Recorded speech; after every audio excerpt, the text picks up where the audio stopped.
Ini yang terjadi di sel, di dalam sel.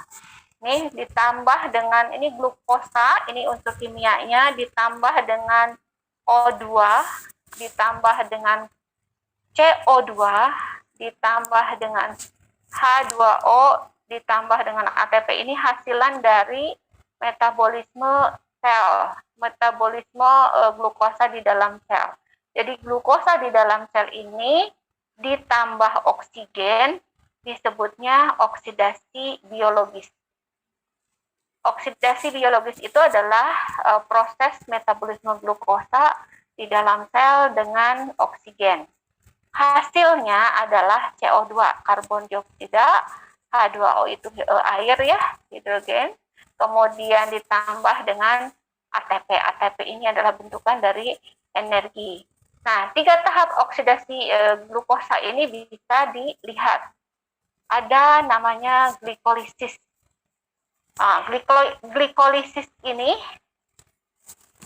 kemudian ada juga namanya circle crab, ada namanya rantai transfer elektron. Nah, di glikolisis ini adalah suatu proses. Suatu proses di mana kita lihat ke sini ya. Nah, ini glikolisis, yaitu glukosa menjadi piruvic acid yang masuk ke dalam circle crab glikolisis ini. Glukosa masuk ke dalam sel, bertemu dengan O2, terjadi oksidasi biologis, menghasilkan hasil dari oksidasi biologis itu menghasilkan karbon dioksida, air, dan ATP atau energi.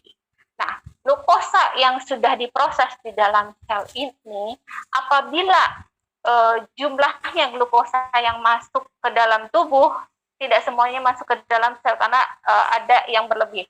Apabila berlebih jumlahnya yang masuk ke dalam tubuh, karena juga produksi dari hormon insulin itu kan terbatas ya.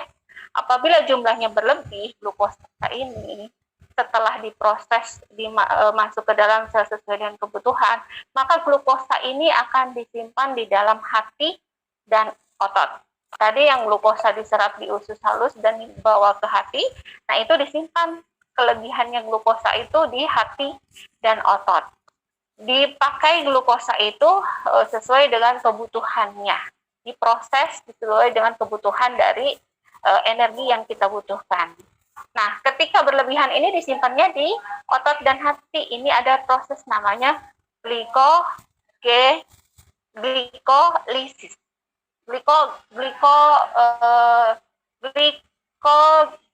Sebentar.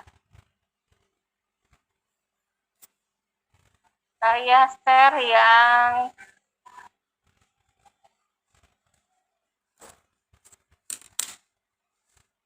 ini hubungan protein karbohidrat. Nah, biar gampang. Nah, yang namanya glikogenesis. Nah, glikogenesis ini adalah proses di mana cadangan glukosa yang berlebih yang disimpan di dalam hati dan otot. Nah, dalam bentukannya yang disimpan itu disebut glikogen. Bentukan glukosa yang disimpan di dalam hati dan otot itu disebut glikogen. Nah, tadi kan karbohidrat masuk menjadi glukosa, glukosa masuk ke dalam sel dengan bantuan hormon insulin, kemudian diproses menjadi energi dengan hasil buangannya adalah karbohidrat dan air. Kemudian ini adalah proses glikolisis asam piruvat. Ini adalah proses yang terjadi di dalam sel, di mana di circle crab tepatnya untuk proses pembentukan energi itu.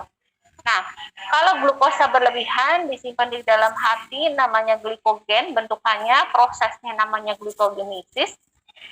Nah, ada juga yang namanya proses glikolipid. Apabila jumlah glukosanya setelah disimpan di hati dan otot ini berlebihan, maka akan secara alamiah glukosa itu akan disimpan di dalam jaringan dalam bentuk lipid atau lemak.